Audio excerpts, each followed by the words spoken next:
현재 트럼프의 관세 정책이 전 세계를 뒤흔들고 있는 가운데 자국 우선주의를 내세운 트럼프는 한국에 대규모의 추가적인 페널티를 부과한다는 충격적인 발표를 내보냈습니다.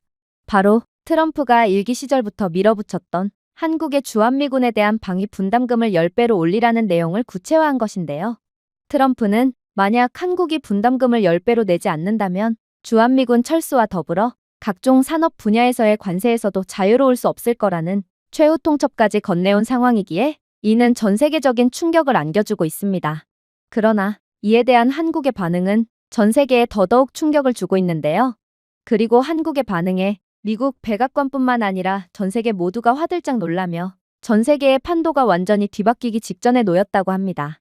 그렇다면 도대체 한국이 트럼프의 갑질에 대해 어떻게 반응했던 것일까요? 안녕하세요.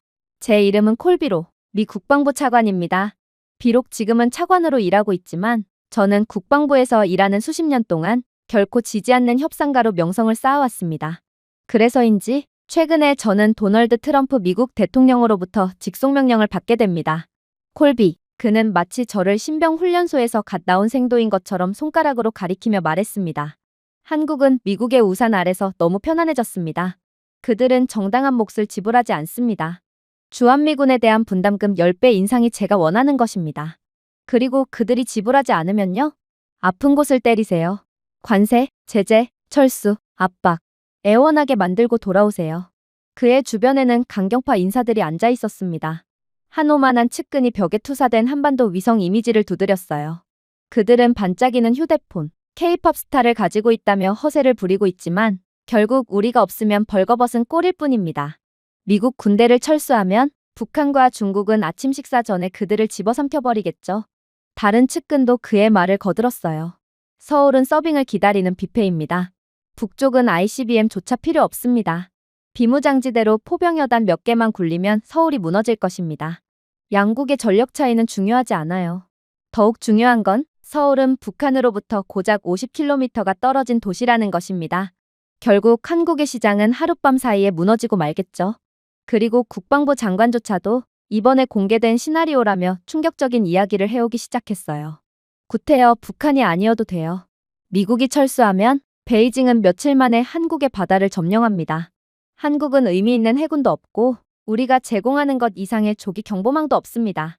중국은 이 지역 전체를 삼키게 되겠죠. 미국이 없는 한국은 또 다른 조공국일 뿐입니다. 이들은 전부 미국이 없는 5천만 한국인의 운명은 심야 코미디 루틴인 것처럼 여기는지 회의실 내부는 웃음바다가 될 뿐이었고 저는 억지로 외교적 미소를 지었지만 솔직히 속으로는 그들이 옳다는 확신이 들었습니다. 그리고 이내 트럼프 대통령이 다시금 나섰죠. 그는 목소리를 낮추고 신중하게 몸을 숙였습니다. 콜비, 내일 서울로 날아갈 거야. 그들에게 분담금 10배를 더 지불하지 않으면 어떻게 되는지를 똑똑히 보여주고 와. 만약 그들이 저항한다면 미국이 없으면 중국, 북한, 심지어 러시아와도 홀로 맞서게 될 거라고 상기시켜줘. 저는 선명하게 고개를 끄덕였습니다. 알겠습니다. 빈손으로 돌아오지 않겠습니다. 그렇게 저는 자신감을 갖고 한국에 도착하게 됩니다. 객실 문이 열리면서 저는 긴 줄, 조급한 인파 등 저개발 국가의 공항에서 흔히 볼 수 있는 일반적인 혼란에 대비했습니다. 하지만 저를 맞이한 것은 놀라운 효율성뿐이었죠. 한국인 공항 직원들의 조용한 안내부터 정확히 어디로 가야 할지 아는 듯한 승객들의 유동적인 흐름까지 주변의 모든 움직임은 원활했습니다. 터미널을 걸으면서도 저는 마치 20년을 미래로 걸어간 것 같은 기분이 들었습니다. 천장은 마치 현대식 성당 내부처럼 아치형으로 솟아있었고 광활한 유리 패널을 통해 쏟아지는 햇빛으로 가득 차 있었습니다. 자율청소 로봇은 깨끗한 바닥을 조용히 미끄러지듯 지나갔고 디지털 간판은 영어, 한국어, 기타 언어로 쉽게 이동했습니다. 보안은 신속했지만 눈에 띄지 않았습니다. 생체인식 스캔은 몇 초 만에 제 얼굴을 인식하여 저에 대한 문서를 빠르게 확인할 수 있었고 그는 망설일 틈도 없었습니다. 소음도 없었고 낭비되는 에너지도 없었으며 무질서한 느낌도 없었습니다. 모든 것이 최대 효율성을 위해 설계된 것처럼 느껴졌습니다. 솔직히 말씀드리자면 잠시 동안 제 자신감은 흔들렸어요. 저는 JFK 공항에 미친 듯이 비효율적인 노선, 레이건 공항의 노후화된 인프라, 로스앤젤레스 공항에 무너져 내리고 있는 에스컬레이터 등 고향으로 돌아가는 공항을 떠올렸거든요. 그에 비해 인천은 공항이라기보다는 현대 생활의 기술을 익힌 국가로 가는 관문처럼 느껴졌습니다. 저는 거의 방어적으로 인상적이지만 그저 외관상의 모습일 뿐이지 라고 중얼거렸습니다. 그리고 그 합리화는 저를 안심시켰죠. 반짝이는 건물, 빠른 기차, 로봇 등은 군사력, 세계적 영향력, 핵 우월성을 대체할 수 없었습니다. 그게 바로 한국이 가진 한계이자 미국에 지속적으로 의존해야만 하는 국가의 운명이었죠. 그럼에도 불구하고 저는 서울행 공항 급행열차에 탑승하면서 그 안심감이 사라지기 시작했습니다. 기차는 거의 소리 없이 역에서 정차했고 귀를 쫑긋하게 하는 속도로 가속했지만 승차감은 비단처럼 부드러웠거든요. 문 위의 디스플레이에는 시속 200km, 250km, 300km 이상으로 숫자가 증가했습니다. 시속 200km만 넘어도 거의 기차가 곧바로 무너져버릴 듯 흔들리며 괴성을 지르는 미국과는 차원이 다른 인프라이자 기술력이었죠. 심지어 기차 창밖으로 보이는 질서정연한 고속도로, 널찍한 아파트 단지, 실험실처럼 보이는 공장 등의 외부 풍경이 스쳐 지나갔는데 그야말로 한국은 땅 모든 구석구석이 활용되고 최적화되어 목적에 맞게 살아있는 것처럼 보였습니다. 저는 한국의 모습이 그저 외관상으로만 선진적인 것처럼 보이지만 전부 꾸며낸 것이 아니라는 소름 끼치는 생각을 무시하려고 노력했어요. 하지만 그럴수록 모든 다리, 모든 철도 노선, 모든 산업단지는 한국이 단순한 현대국가가 아니라 어떤 압력에도 견딜 수 있는 국가를 건설했다는 것을 상기시켜 주었습니다. 저는 미국이 한국의 국방비를 압박하고 의존성을 상기시키며 홀로 서 있을 때의 결과에 대해 경고하는 제 비밀 임무에 대해 떠올렸습니다.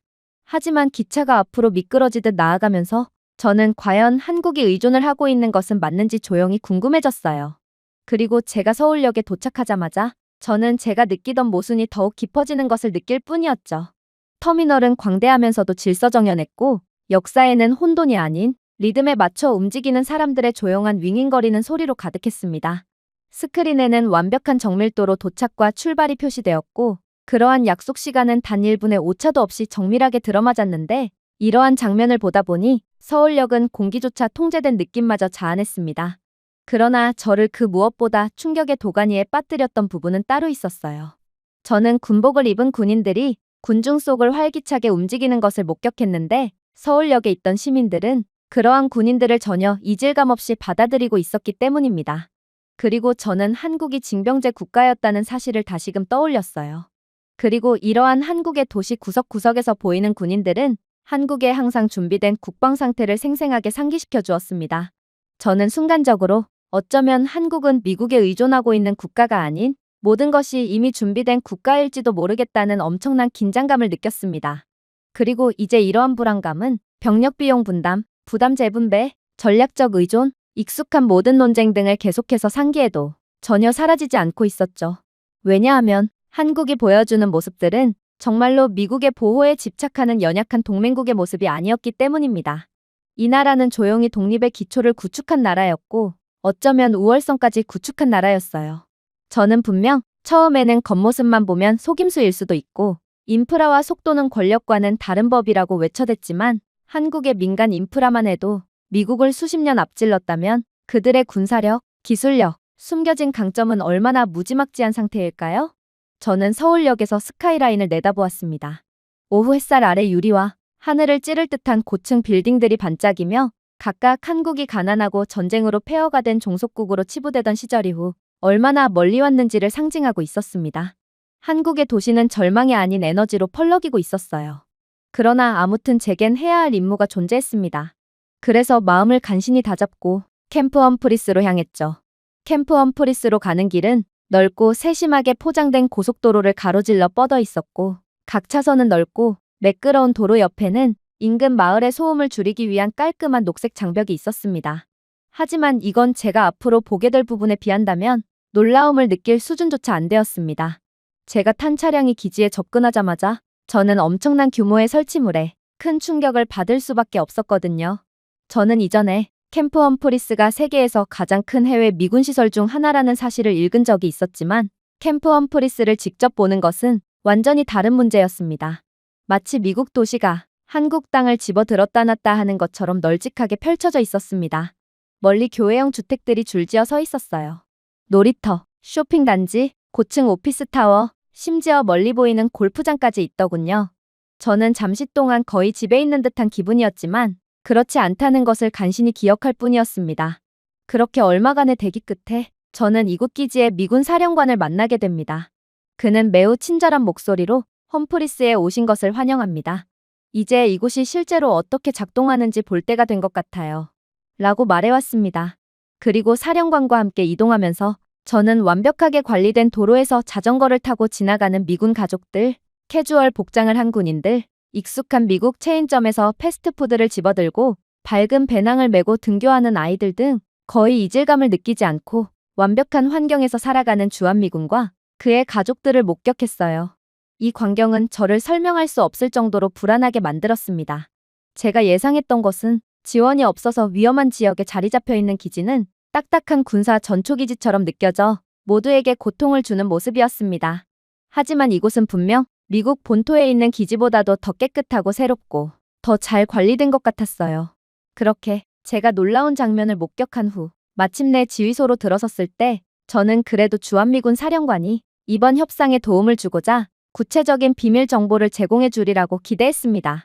그는 이번 한국과의 담판에서 결정적인 역할을 할 한국이 미국에 의존하고 있다는 정보를 넘겨줄지도 모른다고 생각했어요. 아무리 그가 한국에서 복무를 하고 있더라도 아무튼 미국을 위해 헌신하는 미군 소속이었거든요. 그러나 대신 제가 만난 것은 한미동맹에 대해 알고 있던 모든 것을 완전히 뒤집어 놓았습니다. 한국과의 협상을 시작하기 전에 이해해야 할 현실이 있습니다. 워싱턴에 있는 대부분의 바보들은 현실을 모르거나 무시하는 것을 선택하고 있거든요. 목줄이 걸린 채 트럼프 대통령에게 끌려가는 개처럼 말이죠. 그리고 그가 공개한 첫 번째 슬라이드는 파도처럼 저를 강타했습니다.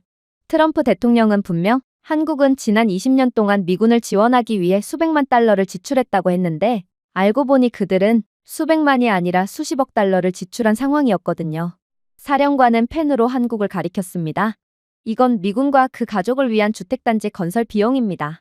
도로, 학교, 의료센터, 심지어 레크리에이션, 수영장, 도서관, 체육관까지 건설되었습니다. 한국이 건설했고 한국이 모든 비용을 지불했어요.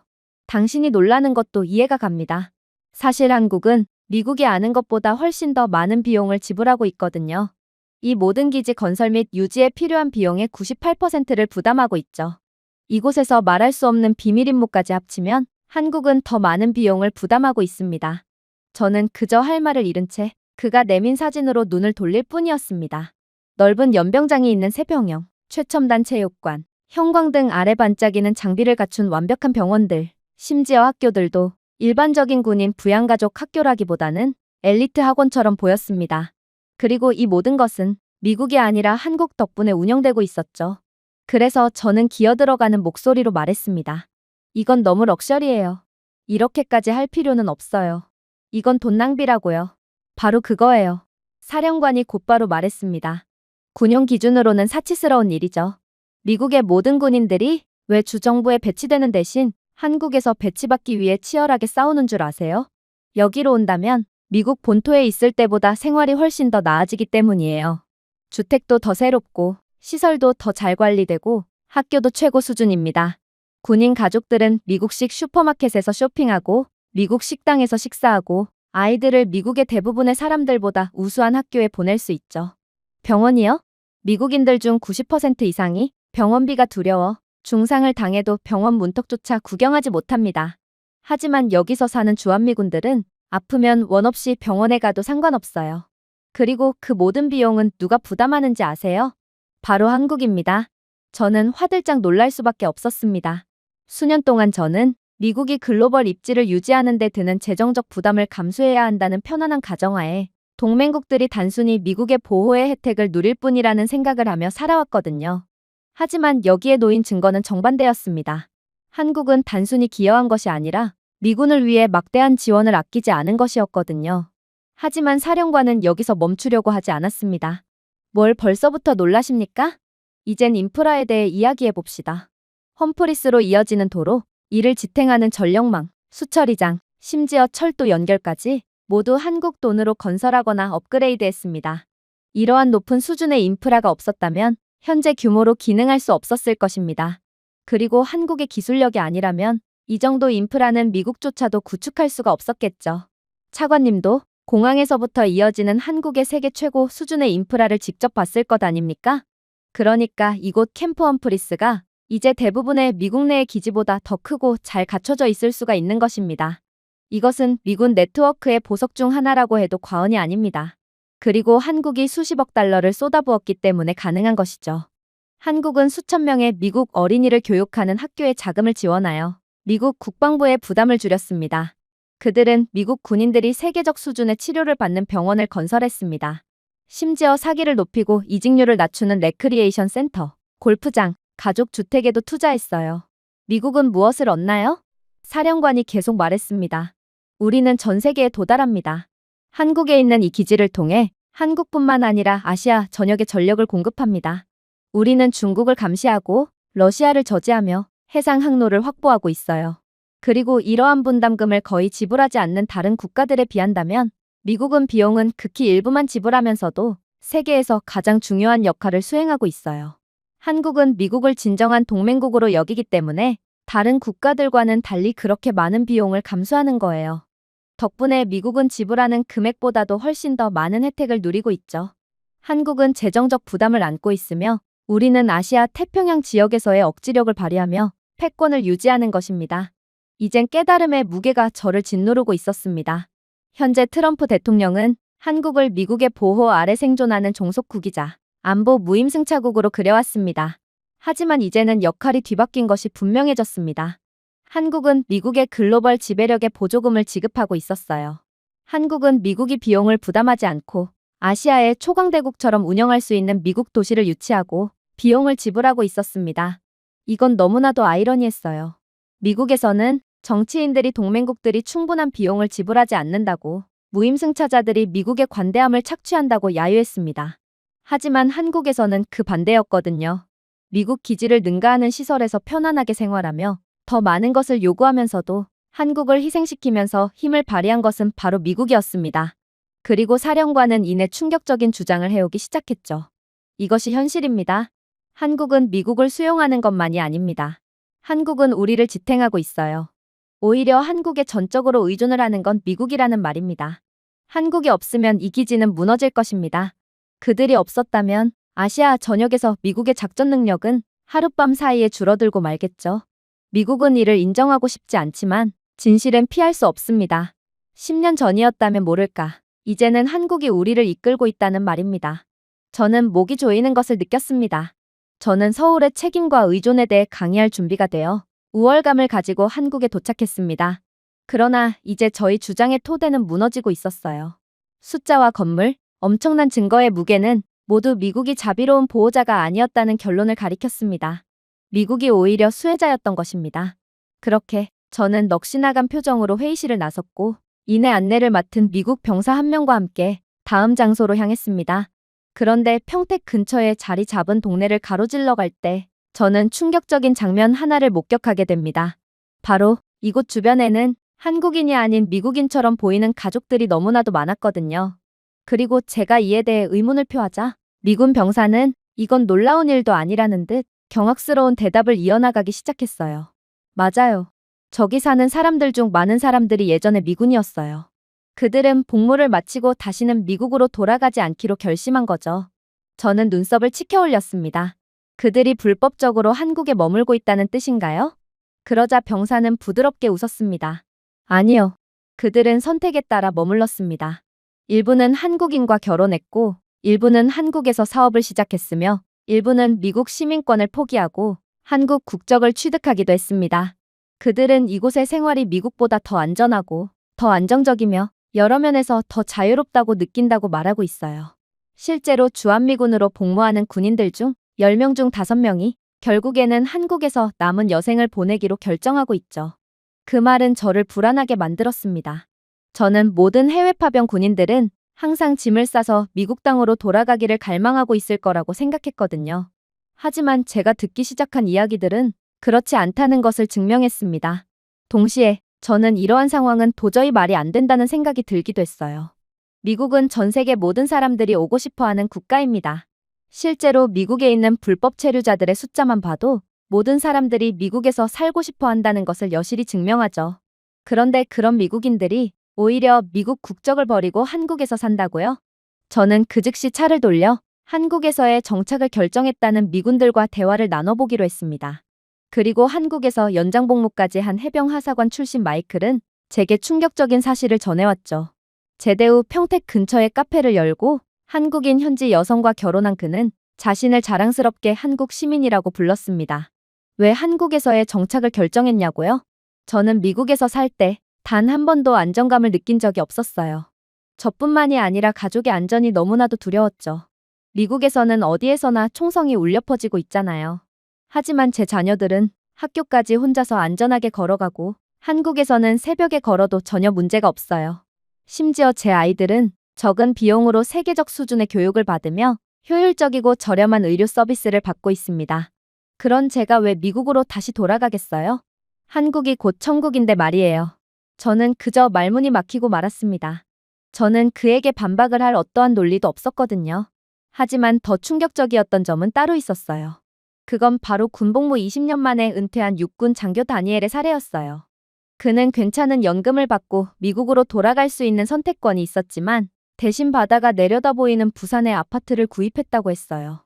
그리고 자신들의 옛 친구들을 만나기 위해 자주 평택에 올라온다고 했죠. 다니엘은 한국에서 받는 친절과 호의들은 분명 특별했다고 전해왔어요. 한국인들은 군인들을 진정으로 존경해요. 제가 미국 유니폼을 입고 다닐 때면 한국 시민들은 늘 제게 고맙다고 말해주거든요.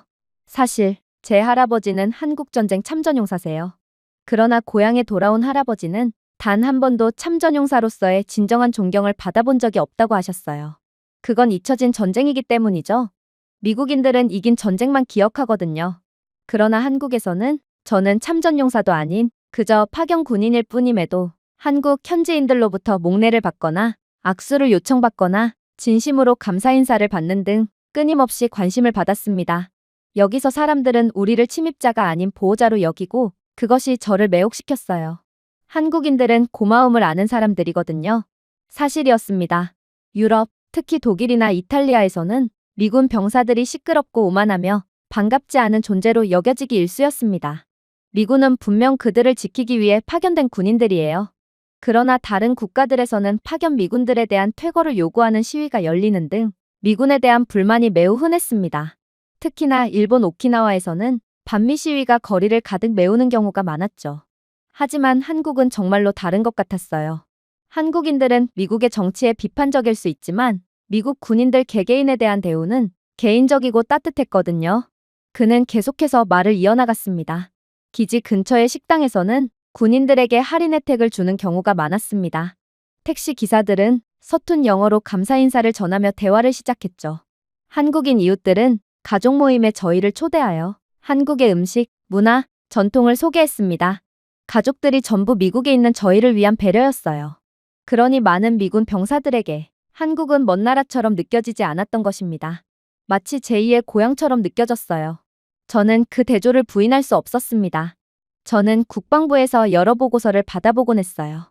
유럽에서는 미군들이 현지의 적대감에 지친 채 떠날 수 있는 날을 세는 경우가 많았습니다.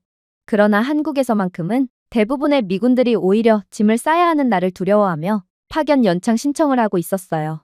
일부는 공항에서 울기도 하고 반드시 돌아오겠다고 약속하기도 했습니다. 그리고 많은 사람들이 실제로 다시 돌아왔죠. 일부는 관광객으로 돌아왔지만 일부는 정말로 한국인이 되어버리는 경우도 있었습니다. 그러나 정말로 소름이 돋았던 부분은 따로 있었어요. 제가 이러한 충격적인 현실에 완전히 얼이 빠져 있자 미군 병사는 자신도 한국 파견이 끝나면 그대로 미국이 아닌 한국에 눌러 살 거라는 말을 넌지시 건네왔거든요. 왜 그렇게 놀라세요? 저와 함께 복무하는 대부분의 주한미군 병사들이 같은 생각을 하고 있는걸요? 물론 한국의 안전과 환대도 매력적인 이유죠. 그런데 한국은 많은 군인들이 고국에서 놓치고 있는 것을 발견할 수 있는 기회까지 제공하고 있습니다. 한국은 효율적이고 빠르고 끊임없이 발전하는 사회를 만들었어요. 정시에 운행되는 기차, 그 어느 곳보다 빠른 인터넷, 소외감을 느끼지 않는 도시 등 여기서는 모든 것이 미래처럼 느껴져요. 제가 더 나은 사람이 될 수 있을 거라는 희망을 주죠. 저는 그의 말에 대해 생각해 보았습니다. 저는 미래지향적인 공항, 기차의 속도, 원활한 인프라에 실제로 충격을 받았어요. 그리고 그것을 가짜라고 일축했죠. 하지만 해마다 이곳에 사는 미국 군인들에게는 가짜가 아니라 인생을 바꾸는 일이었습니다. 그리고 그 다음으로 그를 가장 불안하게 만든 부분이 나왔습니다. 미국 병사는 비밀을 공유하듯 살짝 몸을 기울였거든요. 차관님, 제 개인적인 생각을 말하자면 만약 트럼프가 미군을 강제로 철수시키면 많은 주한미군들은 미국으로 돌아가지 않을 거예요. 그들은 여기 한국에 머물겠죠? 일부는 군인을 완전히 그만둘 것입니다. 실제로 주한미군 기지의 대부분의 군인들이 공개적으로 이렇게 말하고 있어요. 저는 얼굴을 찡그렸습니다. 뭐라고? 한국 때문에 경력까지 포기한다고? 네. 병사가 대답했습니다. 우리는 집으로 돌아간다면 무엇이 기다리고 있는지 알기 때문입니다.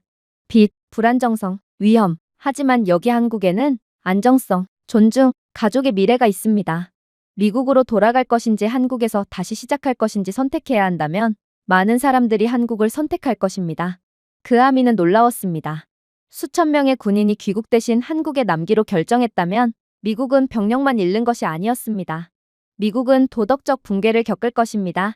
충성과 애국심에 얽매인 흔들리지 않는 기관으로서의 미군의 이미지 자체가 깨지게 되겠죠.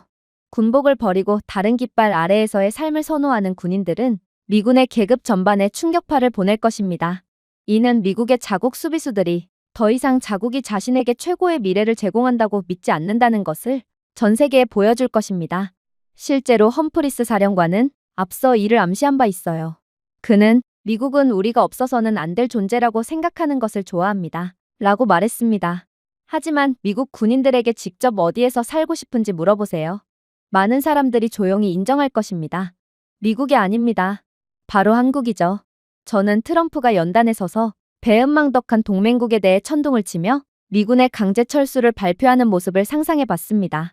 그러나 병사들은 순종적으로 비행기에 탑승하는 대신 일괄적으로 전역하고 한국에 머물 서류를 제출하고 현지인과 결혼하고 사업을 시작하며 자신을 환영했던 사회에 스며들 것입니다. 고국으로 돌아가는 대신 미군들은 한국 생활 속으로 사라지는 거예요. 그리고 모든 병사들을 이렇게 잃는다면 미국의 신뢰는 더욱 약화될 것입니다. 미 국방부는 단순히 몸을 잃는 것이 아니라 신념, 충성심, 군대를 하나로 묶어준 이야기 자체를 잃게 되는 셈이죠. 저는 순간적으로 엄청난 공포심을 느낄 수밖에 없었어요. 그런 시나리오가 전개된다면 미국에 대한 비용은 상상할 수 없을 정도로 클 것입니다. 강제 철수는 한국을 약화시키지 않을 것이며 오히려 미국을 약화시킬 것입니다. 첨단 인프라와 번영하는 경제, 군 복무에 대한 깊은 존경심을 가진 한국은 미국의 군인들을 쉽게 흡수할 수 있을 거예요. 하지만 미국은 군대가 국기를 버리고 자국 대신 다른 나라를 선택한다는 헤드라인에 직면할 것이고 이미 외국 파병에 회의적인 미국의 대중들은 군인들조차 돌아오기 싫다면 왜 애초에 다른 국가로 군대를 보내는 것인지 묻기 시작할 것입니다. 저는 미국은 항상 즉 필수적인 보호자라고 생각했지만 많은 미국 군인들에게 닻은 바뀌었습니다. 그들의 충성심은 더 이상 워싱턴에 대한 것이 아니라 한국에서 쌓아온 삶에 대한 것이었습니다. 그리고 강제 철수가 발생하더라도 미국은 단순히 기지를 잃지 않을 것입니다. 미국은 너무 오랫동안 과소평가해온 국가로 떠밀려 들어가 군인, 가족, 생명 등 자신의 일부를 잃게 될 거예요. 하지만 제겐 여전히 희망은 있었습니다. 아무튼 한국이 주한미군이 필요한 근본적인 문제는 한국은 북한이나 중국으로부터 언제든 공격을 당할 수 있는 위치에 있다는 것입니다. 그러니 주한미군이 철수한다면 그건 미국에도 엄청난 손실이겠지만 영토가 직접적인 침략에 직면할 수 있는 한국은 그러한 미국보다도 더욱 막대한 손해를 보게 되는 것이죠. 그러므로 한국은 미국과의 협상에 응할 수밖에 없을 것입니다. 그래서 저는 반드시 한국의 약점을 찾아내겠다는 굳은 다짐을 하며 한국 국방연구소에 들어서게 됩니다. 미국의 기술이 없었다면, 미국의 무기가 없었다면 한국은 여전히 중고 장비를 조립하기 위해 분주하게 움직이는 취약한 반도에 불과할 것이므로 저는 이곳에서 현대 전투기는커녕 제대로 작동하는 지프도 거의 생산할 수 없는 형편없는 기술력만을 마주할 거라고 생각했어요. 그리고 어쩌면 이러한 믿음이야말로 미국이 모든 카드를 쥐고 있다는 믿음에 힘을 실어준 거겠죠. 그러나 저는 한국 국방연구소에 입장하자마자 경악을 하고 말았습니다. 일단 제가 처음으로 향한 곳은 경납고였어요. 그리고 그곳에는 KF-21 보라매가 있더군요. 한국의 독자적인 기술로 개발된 이 토종 전투기는 공중을 가르는 날카로운 각도와 반사를 삼키는 무광 표면을 가진 포식자처럼 조명 아래 서 있었습니다. 저는 이 전투기를 한 바퀴 돌면서 가슴이 내려앉았습니다. 미 국방부에서는 한국의 KF-21을 또 다른 모조품 종이 비행기라고 일축하며 수없이 조롱했거든요. 하지만 그러한 미 국방부의 오만함은 이번에도 실제적인 숫자에 의해 꺾여버리고 말았습니다. 한국인 엔지니어는 KF-21이 예정보다 몇 시간 일찍 임무를 완수할 만큼 기대치를 훨씬 상회하는 성능을 자랑하고 있고, 미국이 오랫동안 포기해온 비용 절감 목표를 완전히 달성하고 있으며 F-35에 필적할 만큼 정교한 스텔스 시스템을 통합하고 있다고 차분하고 사실적인 어조로 설명했습니다. 하지만 차이는 극명했습니다. F-35는 끝없는 지연, 천문학적 비용, 끊임없는 기계적 고장으로 악명이 높았습니다. 한편 KF-21은 신뢰할 수 있고 저렴하며 다재다능하다는 것이 입증되었습니다. 그리고 쇄도하는 유럽 및 전 세계 국가들의 예약 주문 행렬을 보니 한국산 전투기는 이미 세계적인 인정을 받고 있는 상황이었죠. 저는 얼굴에 열이 오르는 것을 느꼈습니다. 제가 알고 있다고 생각했던 한국은 이런 곳이 아니었습니다. 이들은 미국의 기술에 전적으로 의존하고 있어야만 했어요. 저는 우연의 일치, 드문 성공 사례라고 스스로를 설득하려고 노력했습니다. 하지만 엔지니어가 옆 홀로 저를 이끌자마자 제 희망은 완전히 무너지고 말았습니다. 그곳에는 K2 블랙팬서 탱크가 앉아 있었습니다. 저는 보고서를 읽었지만 항상 미국과 독일의 디자인을 모델로 한 파생 기계라고 믿었습니다. 하지만 직접 연구하면서 진실은 제게 비명을 질렀어요. K2는 복제품이 아니라 우수한 성능을 발휘했습니다. M1 에이브럼스보다 가볍고 레오파드2보다 빠르며 폭풍 속에서도 움직이는 목표물을 타격할 수 있는 완전 디지털 화력 제어 시스템을 갖춘 이 탱크는 치명적인 효율성을 발휘했습니다. 서스펜션 시스템 덕분에 거친 지형에서도 성능 저하 없이 완벽하게 작동할 수 있었고, 프로파일을 낮추고 에이브럼스가 결코 달성할 수 없는 방식으로 사격 정확도를 높였습니다. 저를 안내하는 한국인 엔지니어는 알면서도 미소를 지었습니다. 폴란드는 이미 1000대를 주문했습니다. 그들의 지휘관들은 한국의 K2 전차가 세계 최고의 전차라고 부릅니다. 저는 움찔할 수밖에 없었습니다. 폴란드는 역사적으로 무기를 미국에 크게 의존해왔습니다. 이제 그들은 서울과 수십억 달러 규모의 계약을 체결하고 있었어요. 레오파드에 대한 독일의 자부심은 멍들고 있었고, 미국의 지배력은 공개적으로 도전받고 있었습니다. 한국에 의해 말이죠. 하지만 더욱 충격적이었던 점은 따로 있었어요. K9 썬더 자주포는 거대한 포신이 위쪽을 가리키며 완벽한 침묵 속에 서 있었고, 한국의 부상을 기념하는 조용한 기념물이었습니다. 1700대가 수출되어 지구상에서 가장 성공적인 자주포가 되었어요.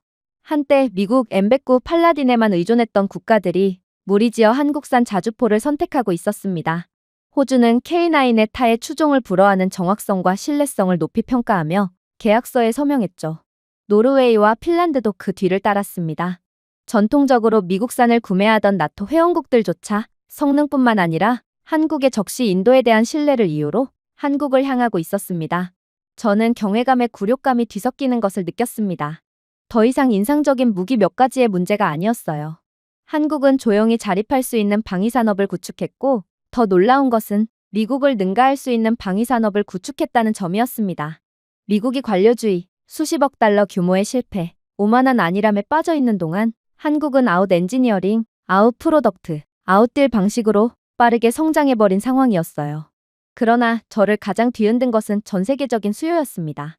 화면에는 유럽, 아시아, 중동에서 협상 중인 계약의 실시간 데이터가 표시되었습니다. 수십억 달러가 미국에서 한국으로 흘러들어가고 있었어요. 한국은 보호를 구걸하는 것이 아니라 전 세계에 보호를 판매하는 것이었습니다. 그리고 이것들은 자선 구매가 아니었습니다. 유럽 장군들은 공개적으로 한국 무기가 우월하다는 것을 인정하고 있었거든요. 나토의 한 관계자는 K2는 미래의 탱크입니다. 라고 말했습니다.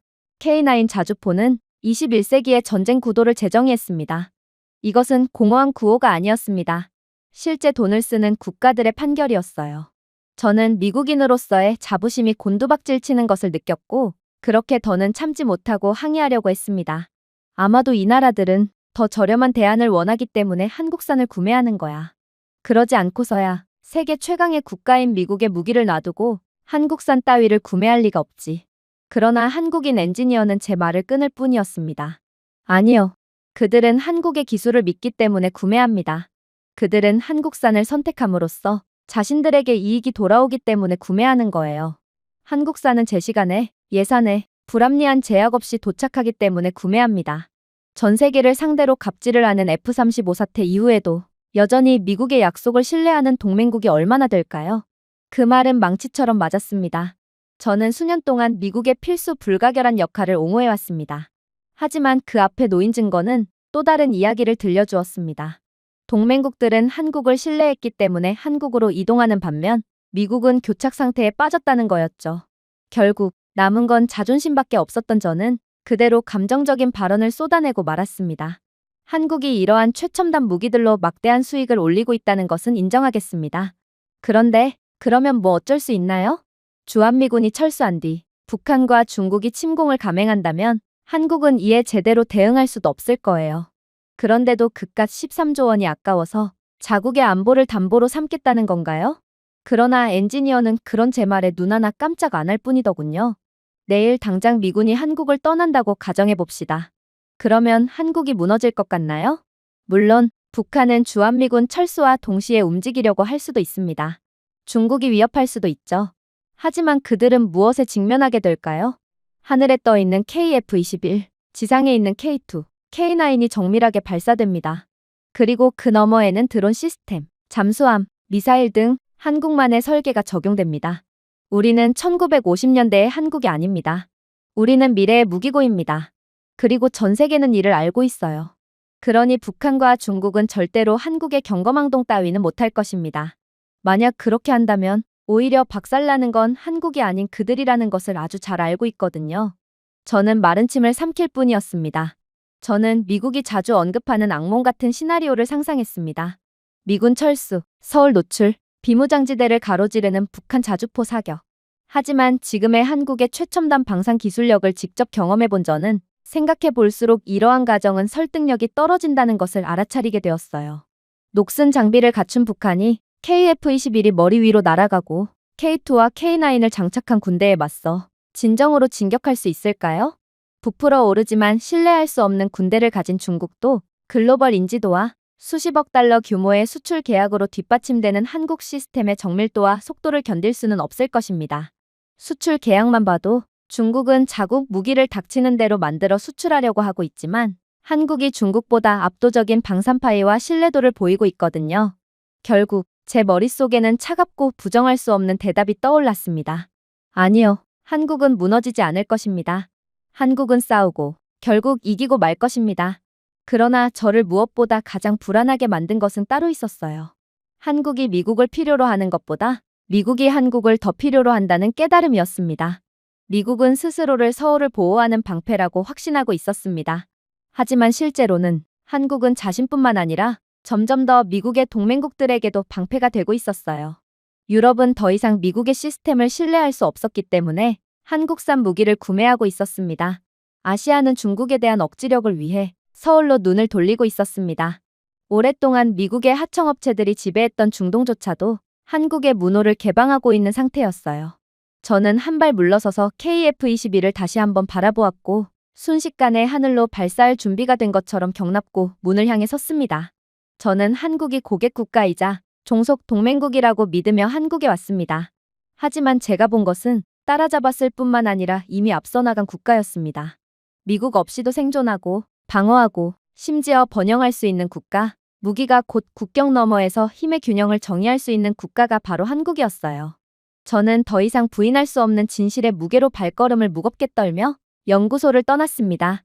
그리고 한국과의 담판에서도 완전히 패배하며 그렇게 힘없이 미국으로 다시 향했죠. 그리고 이내 비상회의를 소집했습니다. 그렇게 모인 고위 관료들은 당연히 제가 한국을 압도하며 한국의 방위비 분담금 10배를 받는 협상을 마무리 짓고 왔다고 생각했습니다. 그들은 거만한 태도로 제 대답만을 기다리고 있었거든요. 하지만 제가 입을 열자마자 그들 전부는 완전히 합주기가 되었어요. 요지를 바로 말씀드리겠습니다. 미국은 너무 오랫동안 한국 국방의 부담을 짊어지고 있다고 생각하고 있습니다. 하지만 오히려 국방을 짊어지는 건 한국이었어요. 우리가 그들에게 의존하고 있었다는 말입니다. 잠시 침묵이 방안을 가득 채웠습니다. 하지만 저는 계속해서 이어나갔어요. 이것은 지난 12개월 동안 미국 정부 인프라를 겨냥한 사이버 공격의 트래픽입니다. 평양, 베이징, 심지어 러시아에 흩어져 있는 장소에서 발생한 공격입니다.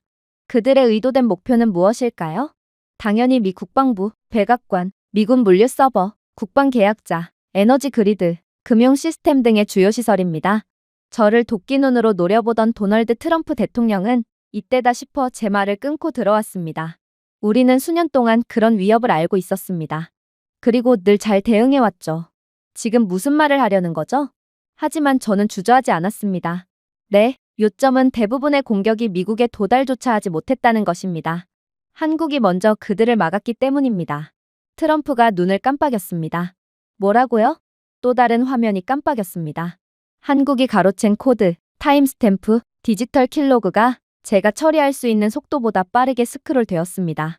저는 태평양과 미국 대륙의 미국 자산을 겨냥한 적대적 사이버 침입의 90% 이상이 한국의 AI 방어 시스템에 의해 차단되었는데 이는 미국 네트워크가 이를 감지하기도 전이었습니다. 라고 덧붙였습니다. 한국이 이를 가로채지 않았다면 미국의 많은 시스템이 마비되었을 것입니다. 군사 물류가 얼어붙고 금융시장이 혼란에 빠지며 통신마저 끊겨버렸겠죠. 트럼프는 의자에서 자리를 옮겼습니다. 그건 불가능해요. 미국은 세계에서 가장 진보된 사이버 사령부를 가지고 있습니다. 저는 그저 안타까운 미소를 지을 뿐이었어요. 이론적으로는 그럴 수도 있겠죠. 하지만 실제로는 한국은 태평양 주변의 디지털 방패를 구축했습니다. 그리고 이들의 사이버 보안 기술은 전 세계 최고죠. 전 세계 아무도 1위 국가를 뚫을 수는 없습니다. 미국 입장에서는 기술력 부족으로 절대로 막을 수가 없는 공격도 한국이 전부 막아줬다는 것입니다. 미국은 그저 한국 아래에 서 있을 뿐이었던 것이죠. 트럼프는 애써 침착함을 유지하며 또 궤변과 거짓말을 늘어놓으려고 했지만 데이터를 반박할 수는 없었고 그 증거는 압도적이었습니다. 한 차트는 타임라인을 보여주었습니다. 지난 미중 무역 긴장 기간 동안 사이버 공격이 대규모로 급증한 것이었어요. 미국은 그 회복력을 축하했습니다. 하지만 화면 속 현실은 달랐습니다. 한국의 AI 방화벽은 미국 인프라를 마비시키기 전에 거의 모든 침해를 차단했어요. 미국은 한국이 보이지 않는 수호자라는 사실을 깨닫지 못했거나 인정하지도 않았습니다. 한국이 없었다면 미국은 미중 무역 긴장 기간 동안에 일어난 손실에 더해 사이버 보안에 투자해야 하는 비용 및 사이버 공격으로 인해 발생한 막대한 손실 때문에 세계 패권을 지키지 못했을 수도 있는 상황이었어요. 하지만 한국 덕분에 모든 일이 순조롭게 흘러갈 수 있었던 거였습니다. 이제는 트럼프의 최측근이 나섰어요. 왜 그들이 우리를 보호하려고 하는 거죠? 저는 그저 부드럽게 대답할 뿐이었습니다. 미국은 한국의 동맹국이기 때문입니다. 그리고 미국의 생존이 지역 안정을 보장하기 때문이기도 하죠. 미국이 무너지면 혼란이 퍼질 것입니다. 그러나 실수하지 마세요. 한국은 약하기 때문에 이렇게 하는 것이 아닙니다. 아직까지는 미국은 한국의 동맹국이자 고마운 국가니까 이렇게 하는 거예요. 하지만 미국이 한국을 이용하고 협박으로 이익을 갈취하려고 한다면 한국은 그냥 미국에 대한 지원을 멈추면 그만이에요. 저는 한국은 미국의 도움을 구걸하고 있을 거라고 생각하는 트럼프 및 고위 관료들에게 한국은 주한미군 철수에 대해 당황하지도 절박하지도 안심을 구하지도 않았다는 것을 설명해 주었어요. 그러자 트럼프 최측근은 또다시 거만한 소리를 해오기 시작하더군요. 그러면 뭐합니까? 결국 한국은 미국의 위성, 미국의 정보, 미국의 감시 시스템에 의존하고 있지 않았나요? 그것이 미국이 한국을 평생 동안 먹여 살린 선이었습니다. 미국은 눈을 제공했고 한국은 지시를 따랐을 뿐입니다. 그것이 동맹이 작동하는 방식이었고 이번에도 그럴 수밖에 없게 되겠죠. 저는 그저 말없이 화면을 가리킬 뿐이었습니다. 부드러운 윙윙거리는 소리와 함께 화면이 깜빡였어요. 가장 먼저 등장한 것은 러시아 블라디보스토크에서 남중국해를 지나 베이징에서 일본 열도까지 이어지는 동아시아 지도로 모두 한반도를 중심으로 펼쳐졌습니다. 지도 위에는 각각 동심원을 그리며 바깥쪽으로 뻗어 있는 고리가 겹쳐져 있었고 레이더 수입처럼 희미하게 펄럭이고 있었습니다. 이것은 한국의 레이더 및 위성감시 네트워크의 커버리지입니다. 실시간이고 지속적입니다. 조금의 지연 없이 원활하죠. 한국의 위성 기술 수준은 10년 전에 미국에 전적으로 의존하던 수준이 아니었어요. 한국은 위성 하나로 비무장 지대를 훨씬 넘어 황해를 가로질러 중국 연안 해역 깊숙이 휩쓸었어요. 그리고 북쪽으로 시베리아를 향해 동쪽으로 태평양으로 향했죠. 다음 화면에서는 실시간 피드가 채워지기 시작했습니다. 한국의 고해상도 위성 이미지가 칭다오 인근의 중국 해군 기지를 확대했습니다. 한국의 최첨단 위성 기술로는 부두에 정박해 있는 중국의 구축함 한 척과 중국 승무원들이 개미처럼 움직이는 모습까지 볼 수 있었습니다. 또 다른 사료에는 블라디보스토크 인근에서 비행 경로와 식별 태그가 부착된 러시아 항공 활동의 한국 레이더 수입이 표시되었어요. 또 다른 사료에는 북한 현장에서 이동하는 미사일 연료 트럭의 적외선 영상이 표시되었죠. 모두가 그 모습을 보고 경악을 하고 말았습니다. 미국 정보 브리핑에서 수없이 본 이미지는 미국의 위성 기술로 포착했던 것이 아닌 미국이 한국 시스템을 이용하여 얻은 이미지였던 거거든요. 그야말로 아시아 태평양 지역에서의 정보는 미국이 한국에 전적으로 의존하며 오히려 한국이 미국의 눈이 되어주고 있던 거였습니다. 저는 침묵을 지키다가 말을 이어갔습니다. 한국은 전적으로 미국의 정보 자산에 의존한다고 믿고 있습니다. 하지만 사실 한국은 거의 아시아 태평양 지역 전체를 덮는 위성, 레이더, 심층 침투 센서 등 자체 별자리를 구축했어요. 한국은 단순히 국경만 보는 것이 아닙니다. 한국은 영내의 모든 것을 지켜보고 있어요. 그리고 그 데이터의 많은 부분을 미국과 공유하고 있죠. 물론 미국의 위성 기술은 훌륭하지만 머나먼 아시아 태평양 지역까지 완전히 커버할 정도는 아니거든요. 트럼프는 미국이 없었다면 한국은 맹목적이고 무방비 상태가 되었을 것이라는 피곤한 주장과 함께 위협으로 무장하고 왔습니다. 하지만 눈앞에 흐르는 데이터를 바라보며 반전을 부정할 수는 없었어요. 트럼프 최측근은 평정심을 되찾으려고 노력했습니다. 인상적이지만 한국은 분명히 미국의 GPS, 조기경보위성, 궤도 네트워크에 의존하고 있습니다. 미국이 없으면 한국의 능력은 한계가 있어요. 저는 이러한 궤변에 대답할 필요조차 없었죠. 북한이 미사일의 연료를 공급할 때 한국은 자체 위성 기술을 통해 미국보다 먼저 알고 있었고 중국 잠수함이 황해 아래로 이동할 때 함대가 탐지하기 전에 먼저 추적했으며 러시아 폭격기가 태평양 영공을 시험할 때 한국 시스템은 몇 초 안에 엔진에 불이 켜지는 것을 보고 미국에 귀띔을 주었던 사실을 공개하면 되었거든요. 그야말로 미국의 모든 정보는 한국의 손에 달려 있었어요. 또 다른 화면에는 한국의 미국에 대한 사이버 침입 탐지 건수, 북한의 미사일 발사 추적, 중국의 해군 기동 기록 등 차트가 디스플레이를 가득 채웠습니다. 한 그래프는 탐지 시간을 비교했습니다. 한국의 평균 속도는 미국의 태평양 사령부 시스템보다 17초 빨랐습니다. 민간인에게는 17초가 크게 느껴지지 않을 수 있지만 미사일 전쟁에서는 들어오는 탄두를 요격하는 것과 도시 상공에서 폭발하는 것을 지켜보는 것의 차이였습니다. 만약 북한이나 중국이 미국 본토를 향해 미사일을 날리기라도 한다면 한국이 있다면 미국은 이 정보를 사전에 수집하여 대응할 수 있겠지만 한국이 없으면 미사일이 미국 본토의 상공에 보이기 시작해서야 겨우 대응을 할 수 있다는 말이었습니다. 결국 미사일을 요격하기엔 시간이 부족하겠죠. 그래서 저는 이들 모두를 경악시키는 발언을 다시금 이어나갔습니다. 생각해보세요. 만약 한국이 내일 당장 이 소식을 미국에 알리는 것을 중단한다면 미국은 아시아에서 얼마나 시력을 잃게 될까요? 미국의 항공모함 중 몇 척이 매복 공격에 당하고 말까요? 일본이나 괌에 있는 미국의 기지 중 몇 개가 다가오는 위협을 인지하지 못하고 앉아만 있을까요? 미국의 시스템이 너무 늦게 탐지한 미사일 공격 때문에 미국의 도시 중 몇 개가 어두워질까요? 한국은 비용을 부담했습니다. 이러한 시스템은 무료가 아니에요. 한국은 매년 수십억 달러를 지출합니다. 한국은 이를 미국에 대한 방어뿐만 아니라 매일 사용하는 데이터를 제공하는 데도 사용하고 있어요.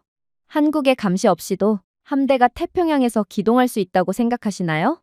미국 본토에 근접해 있는 인공위성만으로 중국과 북한의 모든 움직임을 포착할 수 있다고 생각하시나요? 한국이 제공하는 것을 당연하게 여기면서도 한국을 의존적이라고 부르며 주한미군 분담금을 10배로 인상하는 게 말이나 된다고 생각하십니까? 오히려 미국이 한국에 보조금을 지불해도 모자랄 판국의 말입니다. 이번에는 서울의 지휘본부를 보여주는 화면이 다시 한번 확대되었습니다. 한국인 분석가, 엔지니어, 장교들이 실시간 피드를 모니터링했습니다. 그 정밀도는 놀라웠어요. 이 시스템은 군사자산뿐만 아니라 북한을 오가는 보급 트럭의 패턴, 은밀한 작전을 암시하는 에너지 소비 변동, 중국 연안기지 간의 암호화된 통신까지 추적했습니다. 그리고 이러한 최고급 정보를 아무런 대가도 없이 미국에 공유해 주었죠. 이제는 자존심만 남아버린 트럼프 측은 어차피 미국에는 옵션이 많고 다른 국가들이 한국의 역할을 대신 수행해 줄 수 있다고 주장했습니다. 그러나 한국을 직접 경험해본 저로서는 이건 궤변이라는 것을 단번에 파악할 수 있었죠. 일본은 한국보다 기술력도 불안정하고 애초에 헌법과 대중의 저항에 여전히 제약을 받고 있었습니다. 유럽 동맹국들은 지리적 위치가 부족해요.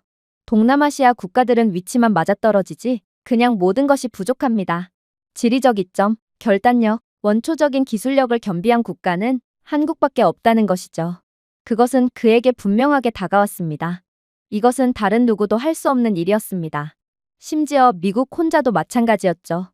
이젠 모두가 한국의 중요성을 인지하게 되었습니다. 한국의 위성이 없으면 미국은 태평양에서 눈이 멀게 될 것이고 이 지역의 실명은 단순한 약점이 아니라 미중 패권 싸움에서의 완패였어요. 중국에 대한 견제를 제대로 못하게 된 미국은 결국 무릎을 꿇게 될 것입니다. 그 말은 방안에 울려 퍼졌습니다. 그리고 이제는 트럼프도 그의 말만을 애완견처럼 따르는 최측근들도 완전히 입을 다물게 되었어요. 솔직히 발언을 하는 저마저도 가슴이 답답해지는 것을 느꼈습니다. 한국은 비용을 지불하고 인프라를 구축하며 다른 누구도 할 수 없는 임무를 수행해 왔습니다. 그들은 팡파르 없이 조용히 해냈는데 미국은 그러한 한국에 고마워하기는커녕 그 리더십에 대해 자랑하기 바빴죠.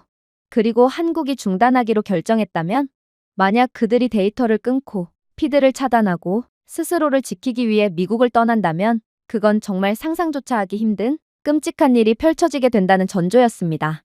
그렇게나 중요한 한국임에도 미국은 한국에 대한 푸대전만을 일삼고 있었던 거였죠. 그리고 저는 모두가 한국의 중요성에 대해 완벽하게 인지하게 된 지금 그야말로 핵폭탄을 투하하기로 결정했습니다. 그런데 트럼프 대통령님, 주한미군이 철수하게 된다면 한국이 자국을 스스로 방위할 수 있도록 핵무기를 개발하는 것을 허용해 주겠다고 하지 않으셨나요? 아마도 한국이 핵무기를 개발하는 데는 몇 년 이상이 걸릴 거라고 생각해서 이런 발언을 하셨겠지만 현실은 한국은 그 누구보다 핵무기를 빠르게 개발해낼 것이고 핵무기를 얻게 된 한국은 전 세계 그 어느 국가들보다 막대한 이익을 보게 될 거라는 것은 아시나요? 즉, 주한미군 철수는 모든 면에 있어서 미국에 엄청난 손해로 작용할 것이고 그러므로 이젠 한국에 납작 엎드리고 주한미군 철수만은 반드시 막아야 한다는 것입니다. 방이 불안하게 흔들렸습니다. 한 상원 의원이 가늘고 무시적인 웃음을 터뜨리더군요. 그래봤자 한국은 비핵화 조약에 서명을 한 핵무기 기술력이 전혀 없는 국가예요. 한국의 기술력이 전방위적으로 훌륭하다는 건 인정하겠으나 핵기술만큼은 예외라는 말입니다. 도대체 핵연구를 진행할 권한조차 없는데 어떻게 이들이 뚝딱 핵미사일을 개발해낼 수가 있겠어요? 이들은 잘 쳐줘봐야 핵 개발에 몇 년은 걸릴 것입니다. 그러나 저는 그러한 그의 말을 끝까지 듣지도 않았습니다. 다시 말씀드리겠습니다. 한국은 역사상 그 어느 나라보다 빠르게 핵보유국이 될 수 있는 능력을 가지고 있습니다. 저는 수년, 심지어 몇 달을 말하는 것이 아닙니다. 몇 주를 말하는 것입니다. 제 말에 회의실 내부는 다시금 경악의 도가니에 빠졌습니다. 몇 주? 말도 안 돼요. 핵 개발에는 일반적으로 수십 년이 걸립니다. 중국을 보세요. 소련의 청사진을 가지고도 10년 이상이 걸렸어요. 인도, 파키스탄을 보세요. 한국이 그 모든 것을 뛰어넘을 수 있다고 말씀하시는 건가요? 저는 그저 한국에서 본 것들을 그대로 읊을 뿐이었어요. 네, 왜냐하면 그 나라들과 달리 한국은 처음부터 시작하는 것이 아니기 때문입니다. 그들은 이미 원자로, 농축 기술, 재료, 정밀공학, 미사일 플랫폼, 운반 시스템 등 필요한 모든 것을 갖추고 있습니다. 그들에게 부족한 것은 정치적 결정뿐이에요. 즉, 비핵화 조약이라는 족쇄뿐이라는 말입니다.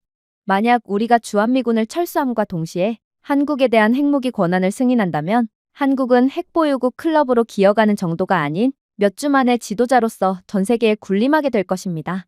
형광등의 희미한 윙윙거리는 소리만으로 방 전체에 침묵이 퍼졌습니다. 그러나 저는 제 조국인 미국의 미래를 위해 계속해서 말을 이어나갔죠. 한국은 세계에서 가장 발전된 원자로를 운영하고 있습니다. 그들의 소형 모듈형 원자로 설계는 이미 전 세계로 수출되었죠. 그들은 국제 입찰에서 프랑스, 러시아, 심지어 미국의 회사들도 압도하고 있어요. 한국의 인적 자원은 명실상부 세계 최고라는 사실은 여러분들 모두가 알고 있으실 테죠. 그들의 과학자들은 어둠 속에서 망설이는 것이 아니라 혁신가들이며 우리 관료제 주변을 돌고 있습니다. 그리고 미국 의회가 예산에 대해 논쟁하는 동안 한국의 엔지니어들은 미국의 원자로 시설을 1980년대 유물처럼 보이게 만드는 완벽한 효율성 수준을 갖춘 최첨단 원자로를 개발해낸 상황이에요. 그리고 원자력 기술이야말로 핵 기술에 직접적으로 관여되는 부분이죠. 한국은 이러한 세계로부터 최고라고 인정받은 기술을 통해 우리가 생각할 수 없는 수준의 핵미사일을 순식간에 개발해낼 것이라는 말입니다. 저는 다른 페이지로 넘어가 한국의 산업 기반을 보여주었습니다. 하지만 정말로 소름 돋는 점이 무엇인지 아시나요? 그들의 제조 생태계는 타의 추종을 불허한다는 것입니다. 여러분 모두 삼성, 현대, LG가 민간 기술을 지배하는 모습을 보셨을 겁니다. 이제 동일한 산업 분야가 무기에도 적용된다고 상상해 보세요. 인공지능이 관리하는 이들 기업들의 공장은 몇 주 안에 민간 생산에서 무기 생산으로 전환할 수 있습니다. 당연하죠. 한국이라는 나라는 나라 자체가 전쟁을 대비해서 모든 인프라를 이중사용으로 구축해둔 국가예요. 그러니 한국의 민군 전환 기술력도 세계 최고고 그 효율성도 당연히 세계 최고입니다. 즉, 한국은 우라늄 농축이나 플루토늄 재처리를 결정하더라도 생산 능력을 구축하는 데 시간을 낭비하지 않을 것이며 애초에 한국은 원자력 역사가 매우 긴 국가이기에 이러한 재처리 연료를 이미 보유하고 있어요. 이 말은 한국은 핵무기 권한이 생김과 동시에 국가의 모든 기술력이 총동원되어 핵무기를 개발하는 것과 더불어 원래 가지고 있던 핵원료를 전부 사용하며 엄청난 양의 핵미사일을 만들어낼 거라는 말입니다.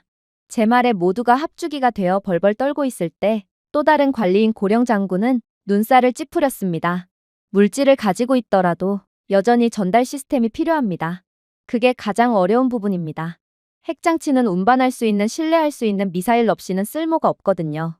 전달 시스템은 핵기술의 꽃이라고 불리는 만큼 이를 마스터한 국가는 극소수에 불과합니다. 중국 같은 국가는 전달 시스템이 형편없어서 핵미사일을 10번 발사하면 5번은 그대로 발사대에서 터진다는 통계 자료까지 있을 정도니까요. 저는 그의 말에 그저 헛웃음을 지을 뿐이었습니다. 도대체 미국은 한국을 어느 정도까지 무시하고 있단 말인가요? 글쎄요. 한국의 미사일 기술은 이미 지구상에서 최고 수준입니다. 현무5는 극초음속 속도로 몇 분 만에 베이징을 타격할 수 있습니다. 잠수함에서도 미사일 발사 후에도 거의 탐지할 수 없는 수준으로 SLBM을 발사할 수 있는 기술력을 갖고 있어요. 정밀유도 시스템은 미국의 스페이스X와 정확도면에서 경쟁하는 수준이에요. 명실상부 전 세계 최고라는 소리입니다. 한국이 핵탄두를 플랫폼에 묶어두면 중국도 러시아도 심지어 미국조차도 방어할 수 없습니다. 한국은 수년간의 테스트가 필요하지 않아요. 이들의 미사일의 파괴력은 이미 입증되고 신뢰할 수 있으며 전 세계로 수출되고 있습니다. 그런데 어떻게 한국의 미사일 기술을 운운하고 있을 수가 있나요? 한국은 이미 전방위적으로 최고의 기술력을 구현한 국가기에 준비 과정이 거의 필요하지 않다는 것입니다. 한국이 탄두를 추가한다면 하룻밤 사이에 전 세계 판도가 달라질 것입니다. 웃음은 사라졌습니다. 방 안의 모든 얼굴이 창백해졌고 미소도 사라졌습니다. 상원 의원들은 보좌관들에게 속삭였고 트럼프 대통령조차 암울한 눈빛을 보일 뿐이었어요. 그래서 저는 목소리를 약간 높이며 더 세게 눌렀습니다. 분명히 말씀드리겠습니다. 내일 한국이 핵 프로그램을 시작하면 다음 달이면 실전 배치 가능한 탄두를 발사할 준비를 마칠 수 있습니다. 그리고 조잡한 장치로 미사일을 흔드는 북한과 달리 한국의 핵무기는 정제, 소형화, 세계적 수준의 운반 시스템에 장착될 거예요. 한 번의 움직임으로 제로에서 세계적인 전략적 우위로 도약할 거라는 말입니다. 그러면 태평양은 누가 지배하나요? 더 이상 미국이 아니게 되리라는 것은 여러분들 모두가 이해할 수 있을 것입니다. 대통령의 국가안보보좌관이 마침내 목소리를 긴장시키며 말했습니다. 불가능한 지불 요구, 관세 위협, 철군 암시 등 미국이 이 전략을 계속한다면 한국이 실제로 핵보유국이 되어 대응할 수도 있다는 말씀이신가요? 저는 그의 시선을 마주쳤습니다. 한국은 노골적으로 말하지 않고 분명히 입장을 밝혔습니다. 그들은 핵을 원하지 않습니다. 이미 수십 년 전에 핵을 개발할 수 있었음에도 불구하고 세계 평화를 위해 스스로를 억제해왔어요.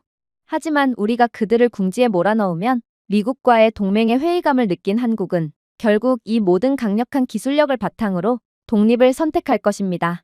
그리고 그들에게 독립은 핵무기를 의미하겠죠. 사실 우리가 한국을 제어할 수도 없어요. 이미 트럼프 대통령이 그들에게 핵무기 권한을 주겠다고 약속해버렸잖아요. 이건 불법도 아니라는 소리죠. 그리고 그렇게 한국이 핵무기를 갖게 된다면 한국은 더 이상 우리를 필요로 하지 않을 뿐만 아니라 다른 나라들도 미국의 지배력이 무너졌다는 증거로 보게 될 것입니다. 유럽은 한국 쪽으로 완전히 방향을 틀어버리겠죠. 중국의 갑질에 지쳐버린 동남아시아는 가장 먼저 한국 쪽으로 방향을 틀 것입니다. 전 세계는 더 이상 리더십을 위해 워싱턴을 찾지 않을 것이며 그들은 서울을 바라보게 되겠죠. 그 말은 무겁게 맴돌았습니다. 누군가가 신경질적으로 기침을 했습니다. 또 다른 상원 의원이 숨죽여 무언가를 중얼거렸죠. 하지만 저는 그들이 숨을 쉬도록 내버려두지 않았습니다. 저는 폴더의 마지막 페이지인 프로젝션 그래프로 이동했습니다. 제가 가장 두려워하는 것이 무엇인지 아세요? 한국이 특유의 원자력 기술력을 이용해서 가장 빠르게 핵무기를 만들 수 있다는 것이 아닙니다. 심지어 전달 시스템이 우수하다는 것도 아니에요. 저를 두렵게 하는 것은 바로 한국의 규율입니다. 한국은 의무적으로 군대에서 복무하고 역사적으로도 단결이 뿌리내린 나라입니다. 그들이 핵을 사용하더라도 한국은 정치적 내분을 겪거나 부패로 수년을 잃지 않을 거라는 뜻입니다. 한국은 이 핵무기를 누구보다 효율적이고 똑똑하게 이용할 것이고 전 세계는 그들을 응원할 것입니다. 한국은 북한이나 이란처럼 악당으로 간주되지 않을 것입니다. 그들은 마침내 초강대국으로서 정당한 자리를 차지하는 책임감 있고 규율 있는 민주주의 국가로 여겨지게 될 거예요. 그리고 그 순간 미국은 더 이상 필수적인 존재가 아니게 될 것입니다. 우리는 그저 선택의 대상이 되어버리겠죠. 전 세계는 미국을 선택할 수도 구태여 선택하지 않을 수도 있게 됩니다. 침묵이 깊어졌습니다. 이번에는 아무도 영리한 척 반박을 하지 않았습니다. 아무도 저보고 과장을 한다고 비난하지 않았어요. 그 가능성은 너무 현실적이고 너무 두려웠거든요. 지금까지 침묵을 지키던 대통령이 마침내 목소리를 낮추며 앞으로 기울었습니다. 그래서 우리의 위협이 역효과를 냈다는 말인가요? 그것이 한국을 우리에게 더 가깝게 묶어주는 대신 한국이 미국을 뛰어넘을 수 있도록 해주었다는 소리냐는 말입니다. 저는 고민도 하지 않고 말했습니다. 네, 바로 그 말입니다. 우리가 더 세게 밀어붙이면 한국은 저항하지 않을 것입니다. 한국은 상승할 것입니다. 그리고 그들이 상승할 때 미국은 한국의 보호자가 아니라 오히려 한국이 부양해주는 하나의 졸개로서 자신을 발견할 수도 있게 되겠죠. 그러니 21세기의 기술 강국을 건드려선 안 되는 거예요. 때때로 기술력은 한계를 초월하기도 하거든요. 소음이 아니라 공황의 원초적인 에너지로 방이 터졌습니다. 고문들은 미친 듯이 메모를 썼습니다. 장군들은 기밀 브리핑을 요구했어요. 상원 의원들은 정책 반전에 대해 중얼거렸습니다. 저는 미국 지도자들의 눈에 러시아에 대한 두려움, 중국에 대한 두려움이 아닌 진정한 두려움을 처음으로 보았습니다. 그리고 방 안을 둘러보며 미국이 주도하는 힘의 균형이 조용하고 돌이킬 수 없게 바뀌었다는 사실에 비틀거리는 모습을 지켜보았습니다. 한국은 너무 오랫동안 과소평가되어 왔기 때문에 이제 더 이상 진실을 숨길 수 없었어요. 그들은 지식, 산업, 단결, 전달 체계 등 모든 것을 가지고 있었습니다. 남은 것은 선택뿐이었어요. 그리고 미국이 오만함을 계속한다면 그 선택은 이루어질 것이고 세상은 다시는 예전과 같지 않을 것입니다. 왜냐하면 한국에는 미국이 필요하지 않았지만 미국은 끔찍할 정도로 절실히 한국이 필요했거든요. 그리고 그 진실이 무시된다면 미국은 곧 워싱턴이 아닌 서울에서 형성된 새로운 질서가 전 세계를 지배하게 되는 현실에 직면하게 될 것입니다. 제가 준비해온 내용은 여기까지입니다. 끝까지 시청해주셔서 진심으로 감사드리며 여러분들의 구독과 좋아요, 알림 설정은 영상 제작에 큰 힘이 됩니다. 이상 세모튜브였습니다.